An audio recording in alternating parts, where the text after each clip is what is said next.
सर्वशक्तिमान पिता धन्यवाद करते हैं आज के सुंदर बाइबल अध्ययन के लिए।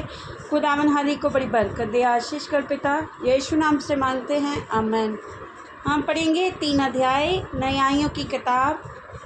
कनान देश में रह गई जातियाँ। इसराइलियों में से जितने कनान में की लड़ाइयों में भागी ना हुए थे, उन्हें परखने के लिए यहोवा ने इन जातियों को देश में इसलिए रहने दिया कि पीढ़ी पीढ़ी के इसराइलियों में से जो लड़ाई के पहले ना जानते थे वे सीखें और जान लें, अर्थात 5 सरदारों समेत फलिश्तियों, सब कनानियों और सदरोनियों और बलहेमान नामक पहाड़ से लेकर हमात की तराई तक लबानोन पर्वत के रहने वाले हिब्बियों को ये इसलिए रहने पाए कि इनके द्वारा इसराइलियों को हर बात में इस बात में परीक्षा हो कि जो आज्ञा यहोवा ने मूसा के द्वारा अपने पूर्वजों को दी थी उन्हें वे मानेंगे या नहीं।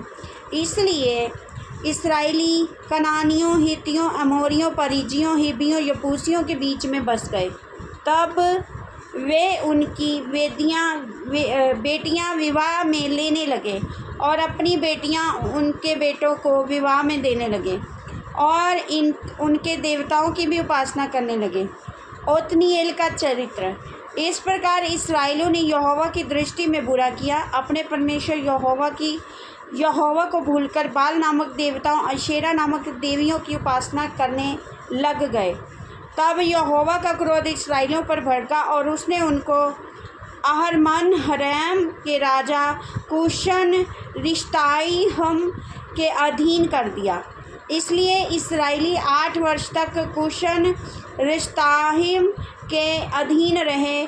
और तब इसराइलियों ने यहोवा की दुहाई दी और उसने इसराइलियों के छुटकारे के लिए कालेब के छोटे भाई ओत्नीएल नामक कनजी के पुत्र को ठहराया और उसने उनको छुड़ाया।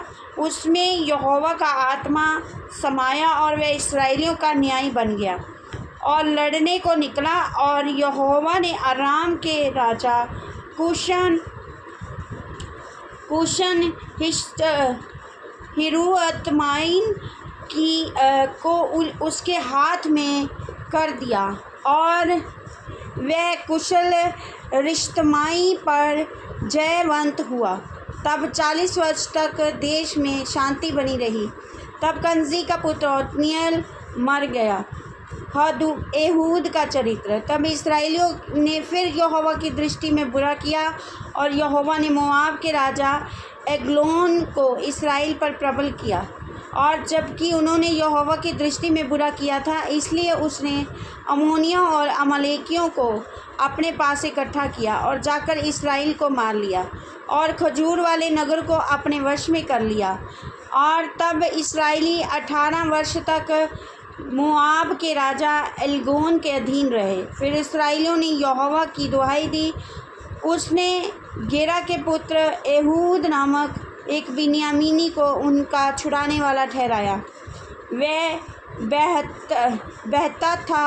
बेहत्था था और इसराइलियों ने उसी के हाथ में मोआब के राजा एल्गोन के पास कुछ भेंट भेजी।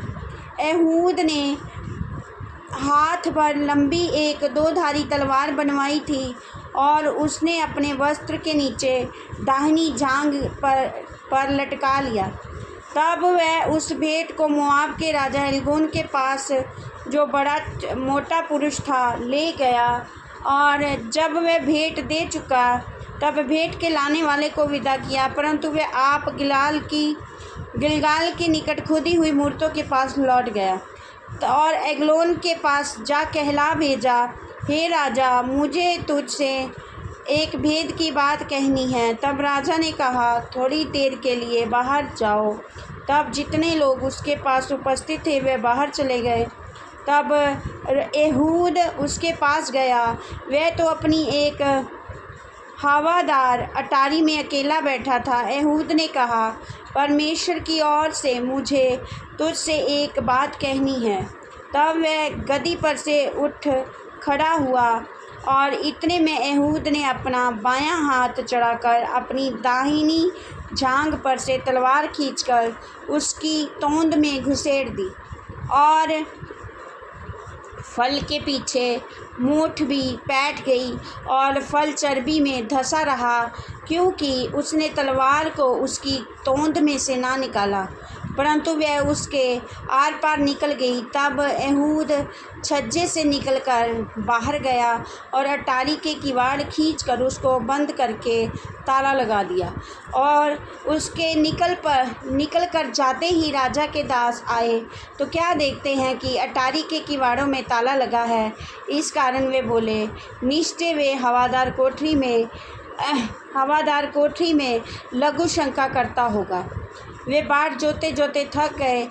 तब वे देख कर कि अटारी का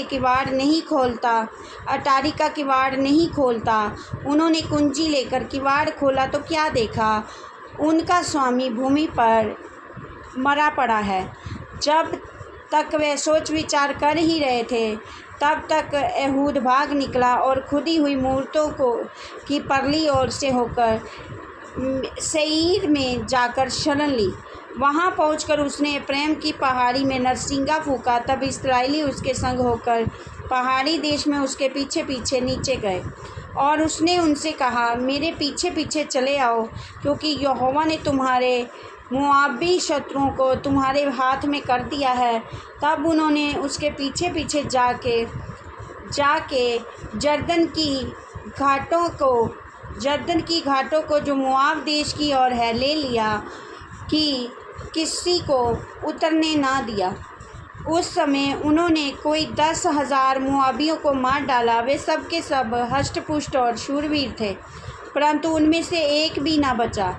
इस प्रकार उस समय मोआब इस्राएल के हाथ के तले दब गया और तब 80 वर्ष तक देश में शांति बनी रही। शमगर का चरित्र। उसके बाद अनात का पुत्र शमगर हुआ।